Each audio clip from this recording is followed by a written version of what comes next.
今天我们要聊聊一项震撼眼科界的新突破——硅谷的新技术，不动刀、不削角膜，就能让近视和老花一次解决。听起来像不是现实吧？先别怀疑，这可不是科幻电影桥段，而是真实发生的医疗创新。本期影片，我们就深入探讨这项引人注目的前沿技术，看看人类与模糊世界的战争即将迎来什么样的革命性转折。我们每天用眼睛探索世界，但近视与老花却是几乎人人都绕不过的难题。你是否也曾拿下眼镜，揉揉酸涩的眼睛，或把手机拿远又拿近，只为找到一个看得清楚的距离？近视让年轻时期的我们远处一片模糊。对于高度近视的人来说，摘掉眼镜后10几公尺外就难辨人脸，再远一些甚至男女不分，只剩色块在晃。老花则在中年之后偷走我们看近的能力。根据研究统计，在东亚地区，多数年轻人的近视率惊人的超过70%，而到了40岁以上，不论你年轻时视力多好，老花眼往往不请自来。全球有数十亿人受近视困扰，另外还有数亿中老年人被老花折腾。更有研究预测，到2050年，世界人口中将有一半以上是近视眼，仿佛整个地球都戴上了一层毛玻璃。有些人更不幸同时拥有近视和老花，远看近看都吃力，日常生活品质大受影响。有些人以为近视眼到了老年就不会得老花眼，仿佛近视可以抵消老花。然而事实并非如此。如果近视度数很低，例如只有200度，进入老花阶段后，看近处可能一时比较清楚，因为眼球本身的近视度数抵消了部分对近距离的调节需求，但这种效果非常有限，而且近视眼老了看远依然模糊，结果往往变成远近都离不开眼镜。可见，与其指望近视抵掉老花，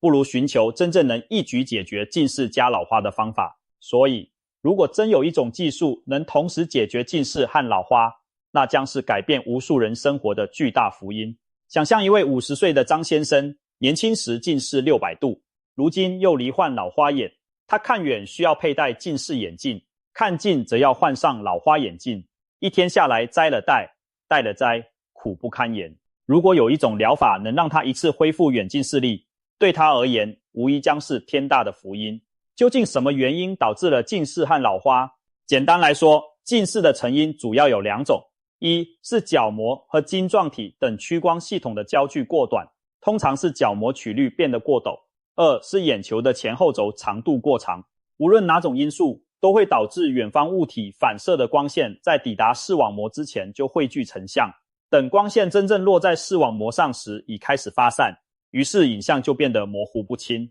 正因如此，近视的人没戴眼镜时，往往需要把东西拿近一点才能看清，因为近处物体发出的光需要更长的焦距才能成像，刚好落在被拉长的眼球里。反过来，老花眼的问题出在调焦能力不足，晶状体随年龄变硬，无法像年轻时那样变凸以对焦近物，于是近距离物体的光线只能在视网膜后方汇聚，呈现模糊。明白了这些成因，我们就能更好理解各种矫正方法的原理。为了对抗这些视力难题，人类想出了各种办法。最简单的解决方案莫过于佩戴眼镜。眼镜的历史可以追溯到13世纪末的欧洲，相传意大利的修士们发明了最早的眼镜，用2片凸透镜帮助年长者看清手中的经文。自此之后，透过镜片矫正视力的概念逐渐传播开来。到了明朝时期，远在东方的中国也开始出现西洋眼镜的身影，不少达官贵人以能戴上一副眼镜为时尚。在几百年里，眼镜不断改进，镜片的光学品质提升，镜框设计更加贴合脸型，眼镜成为人类对抗视力问题的第一项伟大发明。戴上度数合适的眼镜，光线经过镜片重新聚焦在视网膜上，模糊瞬间变清晰。对许多人来说，眼镜是便捷安全的选择，但也有人嫌弃眼镜的麻烦，不喜欢鼻梁上永远架着2片玻璃，运动时更是累赘。有些爱美人士不愿意每天出门都顶着一副眼镜，他们转而投向隐形眼镜的怀抱。其实，隐形眼镜的诞生也有段奇妙的历史。早在1508年，艺术与科学天才达文西就在手稿中描绘过一种透过水镜改变视力的构想。1888年，德国眼科医生菲克制作出了世界上第一片真正的隐形眼镜。那是一枚由吹制玻璃制成，直径超过2公分的沉重镜片，只能勉强佩戴几个小时。后来材料科学进步，硬质塑胶镜片问世，使隐形眼镜的实用性逐渐提高。直到1960年代发明了柔软亲水的高分子材料隐形眼镜，佩戴舒适度大增，隐形眼镜才开始在全球普及开来。隐形眼镜几乎隐形地贴在眼球表面，让外表恢复自然，自信不受镜框束缚。但长时间佩戴隐形眼镜可能导致眼睛缺氧干涩，增加感染风险，也不是长久之计。既然不想终身依赖眼镜或隐形眼镜，是否能一劳永逸地修复视力呢？于是人们开始尝试直接在眼睛上动刀，进行各种手术矫正视力。早在20世纪中叶，眼科医生就探索出角膜手术治疗近视的可能。例如50年代曾出现角膜放射状切开术，医生在角膜上切出放射状的细小切口，使角膜中央曲度变平，从而降低近视度数。然而这种手术的精准度有限，风险不低，很快被更新的技术取代。进入1990年代，雷射近视手术横空出世。1990年代初，美国首先批准了以准分子雷射消融角膜的 PRK 手术，随后 LASIK 手术在全球迅速普及。医生利用高能量的雷射改变角膜形状，就像在角膜上雕刻出一副隐形眼镜，从而调整光线折射焦点。1990年代兴起了 PRK 和 LASIK 两种手术。PRK 是直接用雷射在角膜表面消融组织， LASIK 则先用机械刀片或飞秒雷射在角膜上切开一片圆形瓣膜，再透过准分子雷射消去瓣膜下方的角膜组织，最后将角膜瓣复回原位。这些手术能够快速让人摘掉眼镜，简直宛如魔法，因此一度风靡全球。PRK 因为直接作用于角膜表层，术后眼睛剧烈疼痛持续数天，且需要数周时间才能完全愈合，视力稳定。相对而言 LASIK 术后几乎不痛，视力在1-2天内就能明显提升，患者体验更佳，因此迅速成为主流。不过 LASIK 在角膜上留下了一片永久的角膜瓣，这相当于一扇没有铰链的门，日后若眼部受到猛烈撞击，角膜瓣有可能移位掀起，这也是 LASIK 的一个潜在隐忧。据估计，迄今全球已有数千万人透过各种角膜屈光手术重获清晰视力，仅美国一国每年就有数十万到上百万人接受此类手术，可见其受欢迎的程度。进入21世纪，又出现了更微创的全飞秒微笑角式手术。这种手术只需在角膜上开一个几毫米的小切口，即可利用飞秒雷射在角膜内部制作一片透镜状的组织并取出，矫正视力的同时大幅减小了伤口面积，连角膜瓣都省去了。然而这依然属于角膜层内的切削手术。本世纪初还有一种截然不同的矫饰方案逐渐受到重视，那就是 ICL， 也就是在眼内植入的隐形眼镜。ICL 手术不改变角膜形状，而是在眼球内放入一片特殊的人工晶体，相当于把隐形眼镜永久放进眼睛里。这种方法不用切削角膜，而且具有可逆性。如果将来度数变化或有需要，可以取出或更换人工晶体。对角膜太薄或近视度数过高的人来说， ICL 提供了新的希望。然而 ICL 毕竟需要在眼球上动手术，医生要在眼白边缘切开一个小口，将晶体植入眼内，仍属侵入式治疗，而且任何眼内手术都存在风险。例如 ICL 可能增加白内障或青光眼发生的几率，需要患者日后定期追踪检查。不过再先进的手术本质上都还是要在眼睛上动刀，传统雷射手术的魔法背后也有代价。首先，手术需要切削角膜组织，这意味着角膜会变薄，结构被改变，极端情况下可能影响角膜强度。少数患者术后出现角膜向外突出的并发症，俗称圆锥角膜，视力反而恶化。再者，干眼症是雷射术后常见的困扰，因为手术切开角膜时会切断部分角膜神经，术后泪液分泌减少，双眼长期干涉不适。还有些人术后会出现夜间眩光、光晕等问题，在黑暗中看灯光，仿佛周围有光圈，影响夜视品质。更麻烦的是，近视手术并非人人适合。如果患者角膜先天较薄，表面不规则，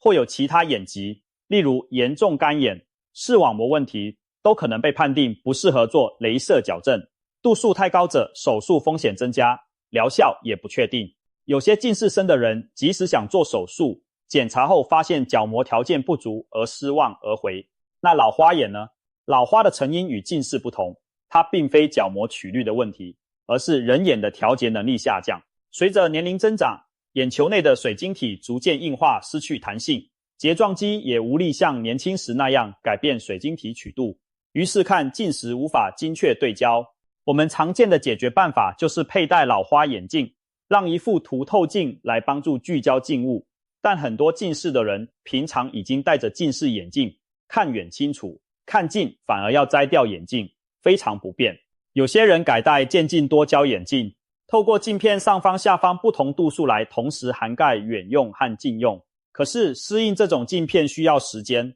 不少人嫌视野变形，走路踩空，对它又爱又恨。近年也有医生尝试用手术手段对付老花眼，比如所谓单眼式的矫正法。医生在手术中把一只眼调整为看远，另一只眼保留一点近视度数用来看近，让大脑去适应两眼不同焦距的搭配。这种方法部分人可以接受，但也有人因此立体视觉下降，长期头痛。再比如角膜老花雷射手术，例如曾一度流行的 Intraker 飞秒老花术，医生用飞秒雷射在角膜内层打出同心圆状的薄层切割，试图改变角膜中央区域的屈光力，以改善近距离视力。这类手术不用掀开角膜瓣，算是无刀，但本质上仍是对角膜组织进行侵入式改造，其效果和安全性至今意见不一。有的患者术后近距离看得较清楚了，但远距离视力可能下降，而且手术造成的角膜结构改变难以逆转。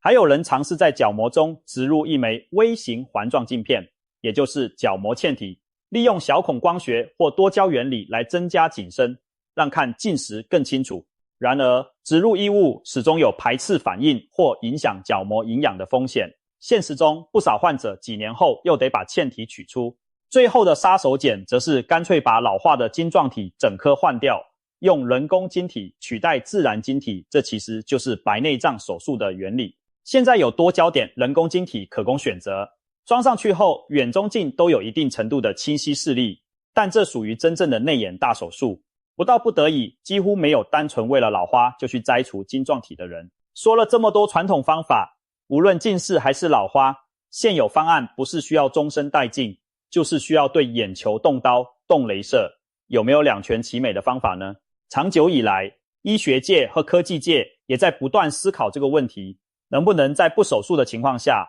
一次过解决视力的困扰。听起来近乎天方夜谭，毕竟要改变眼睛的光学性质，不透过手术动刀，似乎无从下手。不过，科技进步常常能将科幻变成现实。最近就有一项来自硅谷的新兴技术，让人眼睛为之一亮。据称，它可以不动刀、不削角膜，以无创方式达到和雷射手术类似的视力矫正效果，而且近视、远视、散光甚至老花都有望一并解决。这个技术背后的原理到底是什么？它真的能实现我们的期待吗？让我们从头说起。首先要介绍的关键人物是哥伦比亚大学机械工程系的 Sinisa Vuclic 教授。他和他的团队在2018年发表了一项革命性研究，展示了用飞秒雷射无创地改变角膜屈光力的可能性。值得一提的是，这个研究团队中有一位华人科学家王超，他从2013年加入 Vuclic 教授的实验室，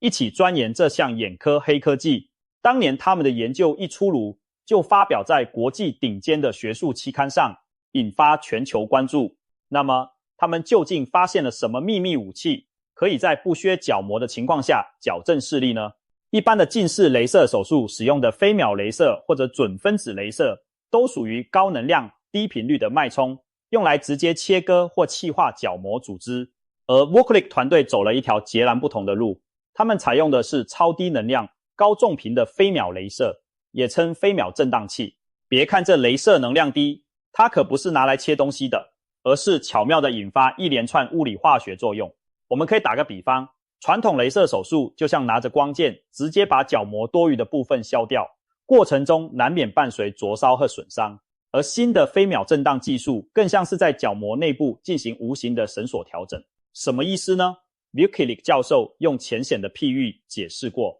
他请大家想象自己的角膜好比一顶帐篷，而构成角膜的胶原纤维就是一条条帐篷银绳。如果想让帐篷顶部塌下去一点，可以拉紧周围的绳子。同理，若希望角膜中央变得平坦一些，使它的焦距往后移，这样的改变对治疗近视很有帮助。我们就可以透过雷射在角膜周边拉紧胶原纤维。反过来，若是想改善老花或远视，需要增加眼睛的整体屈光力，就可以调整角膜中央区域的胶原分子，让角膜中央变得相对陡峭，或是产生多焦的特性。这样一来，光线就能重新精准对焦在视网膜上，无论远近都清晰可见。上述过程背后其实是复杂的光化学反应在起作用。飞秒震荡雷射的脉冲极为迅速，每秒能发射数百万个低能量脉冲到角膜指定位置。如此高速的脉冲光在微观尺度上产生一种低密度电浆效应，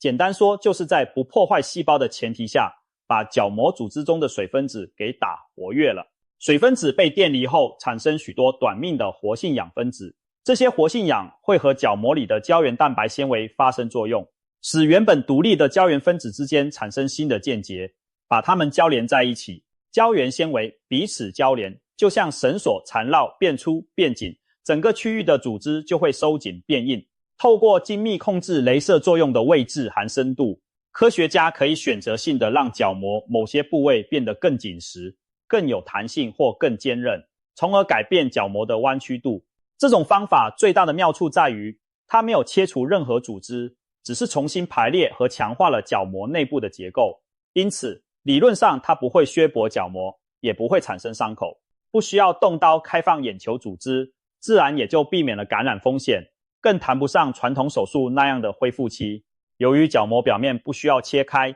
术后也几乎感受不到疼痛，甚至连传统 TransPRK 手术那种表层愈合的不适都没有。更关键的是，因为没有切断角膜神经，术后干眼症的几率将大大降低。可以说，这真的实现了许多人梦寐以求的无创视力矫正。光的力量竟然如此神奇，以前只有手术刀才能做到的事，如今靠一束光就能实现。这无疑为屈光矫正领域开启了全新的篇章。那它的效果如何呢？ Vucelic 团队在实验中已经证实，用这种方法可以让角膜曲率实现预期的改变。他们在动物模型上做了多次试验，包括从猪眼角膜的离体实验到活体兔子的活体试验，都得到了令人振奋的结果。在这些测试中，研究者成功地将有近视状态的角膜调整得更加平坦，对应的成像也从原本落在视网膜前方移动到了视网膜上，证明视力确实得到了矫正。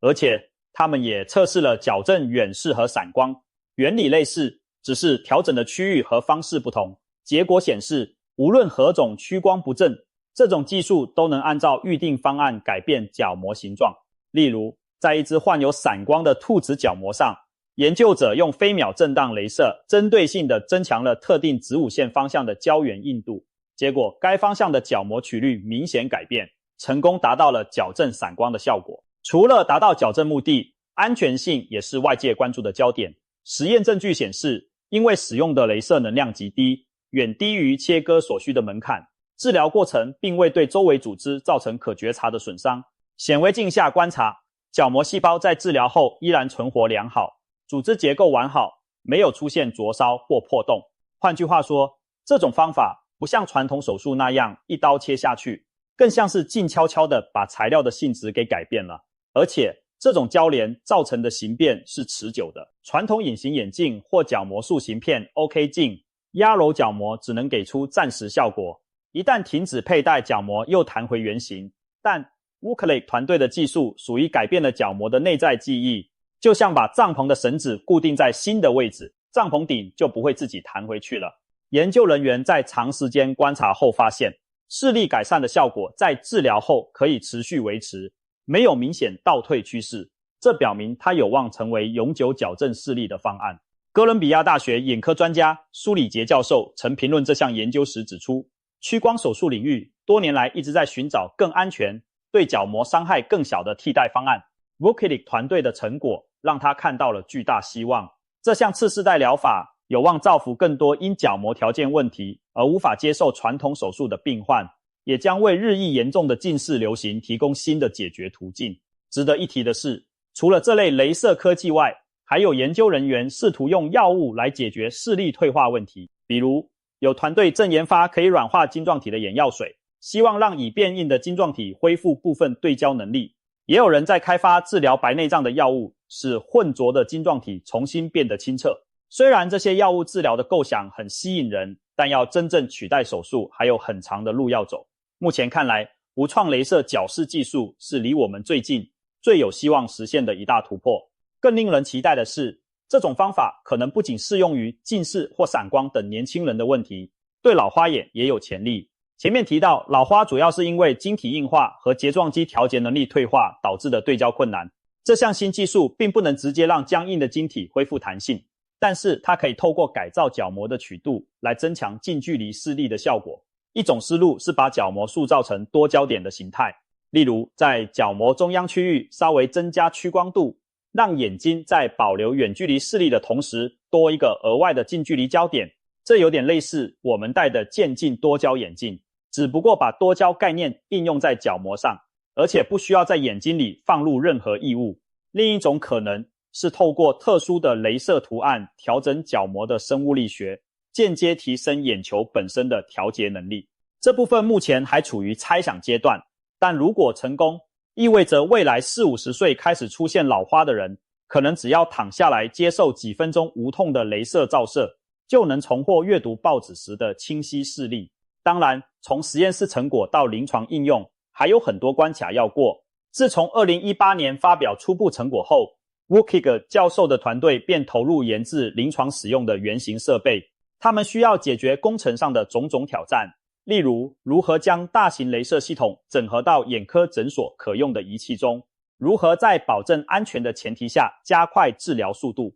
以及如何针对不同患者的角膜形态制定个性化的治疗方案。据报道，他们原本计划2018年底就启动人体临床试验，但医学研发往往没有想象中那么迅速。好消息是，这项概念已经吸引了许多关注。几年来，世界各地有多个研究团队开始探索类似的无创视力矫正手段，有的在优化飞秒雷射参数，有的则尝试用不同的物理效应来改变角膜的折射率。不久的将来，我们可能会看到人类视力矫正的第4次革命真正揭幕。这场革命将继眼镜、隐形眼镜、角膜雷射手术之后，让无创雷射矫视成为新的选项。试想，未来某一天，你走进眼科诊所，面对医生的不再是紧张忐忑的开刀，而只是像做眼睛检查一样，把下巴放在仪器上，盯着前方的小灯看几分钟，期间不需要麻醉，甚至感受不到痛楚，只听见机器发出细微的嗡嗡声和轻微的噼啪声。几分钟后结束，医生告诉你可以回家了。接下来几天内，你的远近视力将逐渐调整到最佳状态，从此摘掉眼镜，自在生活。这不是幻想，而很可能是10年内就能实现的真实场景。刚开始这种疗法问世时，费用或许不低，也许只有极少数人在高阶眼科中心才能尝鲜。然而，随着技术成熟和规模化推广，成本势必下降，就如同雷射手术的价格在过去几十年里已大幅降低一样。未来若顺利普及，无创矫视将不再是少数人的专利，而可以惠及广大近视与老花族群。届时，许多因角膜薄无法接受传统手术的人也将受惠，年纪稍长有老花需求的人也能一并解决烦恼。手术矫正视力或将像当年的雷射光碟机一样，逐渐退出主流舞台，取而代之的是更安全、更舒适的无创雷射疗法。不过，在兴奋之余，我们也要保持一份理性。任何新技术走向应用都可能面临预料之外的问题，比如说，这种角膜交联技术会不会有长期隐忧？角膜被加强变硬后，会不会影响眼球的自然生理机能？比如眼压循环或晶体的微调运动。强化过的角膜，如果日后想做其他眼部手术，例如更换人工晶体，会不会增加困难？还有，如果一次矫正度数不足或过矫了，能否再做第二次调整？这些疑问都有待透过临床试验和时间来回答。另外，用于老花矫正的部分效果是否稳定，会不会影响夜间视觉品质等等，也必须谨慎评估。我们期待新技术带来福音，但医学讲求谨慎，只有证实安全有效才能大规模推广。总的来说，硅谷这项无刀无创的视力矫正新突破，代表着人类挑战近视与老花的又一次雄心壮志。从几百年前的第一副眼镜问世，到20世纪的雷射风潮，再到如今瞄准光本身的精细调控，我们一步步在缩短与清晰世界之间的距离。或许再过若干年，今天困扰人类的眼睛对焦问题将像天花一样被历史永久铭记，而很少再出现。想象一下，那时候的小孩也许再不用担心近视加深，成年后也无需烦恼老花来袭，因为有了这套高科技，他们一双眼睛从年轻用到年老都清晰明亮。眼镜将从生活必需品变成纯粹的时尚配件，人们戴眼镜更多是为了造型，而非矫正视力。当然，这一切要成真之前，还需要科研人员继续攻关，也需要监管机构审慎评估。未来几年，我们拭目以待。结尾前，不妨回顾我们一路走来，从眼镜到手术，人类与模糊视线的斗争从未停止，而每一次技术飞跃，都让更多人重新看清了世界。如今，这个无创矫视的新技术正蓄势待发，有望成为下一个改写历史的关键点。如果成功，它将让无数人摆脱终身束缚于鼻梁和手术风险的命运，迎来前所未有的清晰世界。到了那一天，当我们回想起曾经早起第一件事就是摸索眼镜的日子，或许会庆幸生活在这样一个科技能改变命运的年代。好了，今天的分享就到这里。对于硅谷这项不动刀矫正视力的新突破，你是否和我一样感到既惊奇又期待呢？欢迎在评论区留下你的想法。